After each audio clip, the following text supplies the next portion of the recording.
حضرت علی کی ابتدائی زندگی۔ حضرت علی رضی اللہ تعالیٰ عنہ کا شمار اسلامی تاریخ کی بہت اہم اور عظیم ترین شخصیات میں ہوتا ہے۔ نبی کریم صلی اللہ علیہ وآلہ وسلم کے محبوب ترین ساتھیوں میں سے ہونے کے ساتھ ساتھ آپ صلی اللہ علیہ وآلہ وسلم پاک پیغمبر صلی اللہ علیہ وآلہ وسلم کے چچا زاد بھائی بھی تھے۔ آپ رضی اللہ تعالیٰ عنہ کو حضور پاک صلی اللہ علیہ وآلہ وسلم کے داماد ہونے کا عظیم رتبہ حاصل ہوا۔ جب نبی کریم صلی اللہ علیہ وآلہ وسلم نے اپنی پیاری بیٹی حضرت فاطمہ کا ہاتھ آپ رضی اللہ تعالیٰ عنہ شادی میں دیا، تاریخ اسلام میں حضرت علی کی اہمیت میں اس وقت بہت اضافہ ہوا جب آپ رضی اللہ تعالیٰ عنہ کو اسلام کے چوتھے خلیفہ کا شرف ملا۔ ابتدائی زندگی۔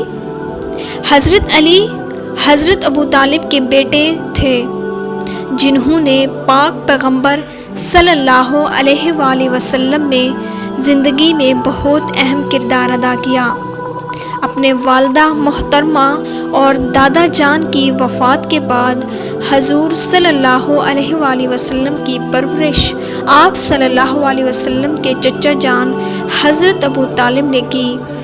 بعد میں آپ صلی اللہ علیہ وآلہ وسلم کے چچا زاد بھائی حضرت علی رضی اللہ تعالیٰ عنہ کو، جو کہ آپ سے 30 سال چھوٹے تھے، کی پرورش کی ذمہ داری لی۔ اس طرح حضرت علی رضی اللہ تعالیٰ عنہ نے پاک پیغمبر صلی اللہ علیہ وآلہ وسلم زیر سایہ اپنا بچپن گزارا۔ حضرت علی صرف 10 سال کے ہی تھے جب آپ صلی اللہ علیہ وآلہ وسلم نے اسلام کی تبلیغ کا آغاز کیا۔ جب عرب کے بے دین لوگوں نے آپ صلی اللہ علیہ وآلہ وسلم کی بہت مخالفت کی اور دین اسلام کی راہ میں روڑے اٹکانے لگے تو حضرت علی نے پیغمبر اسلام کا اللہ کا مضبوط ایمان کے ساتھ بہت ساتھ دیا۔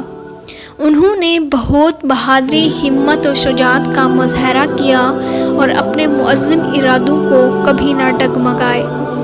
اسی طرح حضرت علی نے بچوں میں سب سے پہلے ایمان لانے کا عظیم مرتبہ حاصل کیا۔